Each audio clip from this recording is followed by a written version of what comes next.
और इस वक्त बड़ी खबर आ रही है आजमगढ़ से। उपचुनाव पर बड़ी खबर है। समाजवादी पार्टी ने उम्मीदवार का ऐलान कर दिया है। डिंपल नहीं लड़ेंगी उपचुनाव। सुशील आनंद होंगे समाजवादी पार्टी के उम्मीदवार। ये सीट खाली हुई है अखिलेश यादव के इस्तीफा देने के बाद। आजमगढ़ उपचुनाव पर बड़ी खबर है कि समाजवादी पार्टी ने अपने कैंडिडेट का ऐलान कर दिया है। डिंपल यादव को लेकर ये कयास लगाए जा रहे थे कि हो सकता है कि डिंपल यादव ही इस सीट से चुनाव लड़े, लेकिन इस बार ऐसा नहीं हो रहा है क्योंकि समाजवादी पार्टी ने सुशील आनंद को उम्मीदवार के तौर पर चुना है।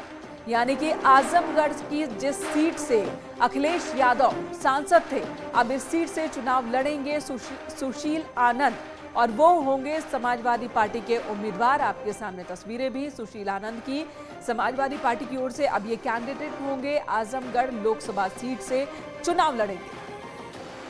तो पहले ये कयास लगाए जा रहे थे कि डिंपल यादव यहां से लोकसभा के लिए चुनाव मैदान में उतर सकती हैं, लेकिन अब ऐसा नहीं है। सुशील आनंद का नाम फाइनल हुआ है और सुशील आनंद इस वक्त उम्मीदवार घोषित कर दिए गए हैं, कैंडिडेट घोषित कर दिए गए हैं आजमगढ़ लोकसभा उपचुनाव के लिए।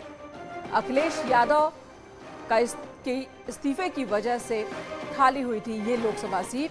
अलाउद्दीन हमारे सहयोगी इस वक्त हमारे साथ मौजूद है। अलाउद्दीन, नाम फाइनल हो गया है सुशील आनंद, इस नाम के फाइनल होने को लेकर क्या वजह है?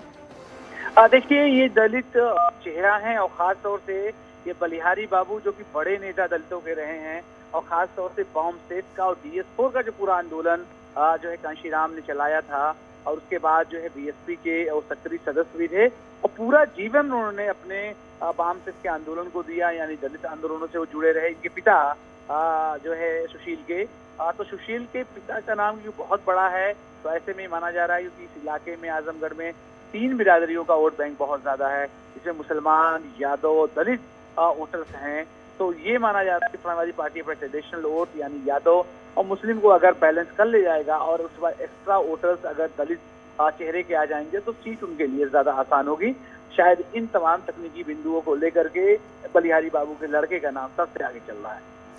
जी बिल्कुल। हालांकि अलाउद्दीन, अगर आजमगढ़ की बात करें तो इतने इक्वेशन को लेकर सोचने की शायद ही ज़रूरत समाजवादी पार्टी को हो, क्योंकि एक तो उनका ये वो जगह है जो गढ़ कही जाती है और दूसरे अखिलेश यादव के इस्तीफे की वजह से खाली हुई है।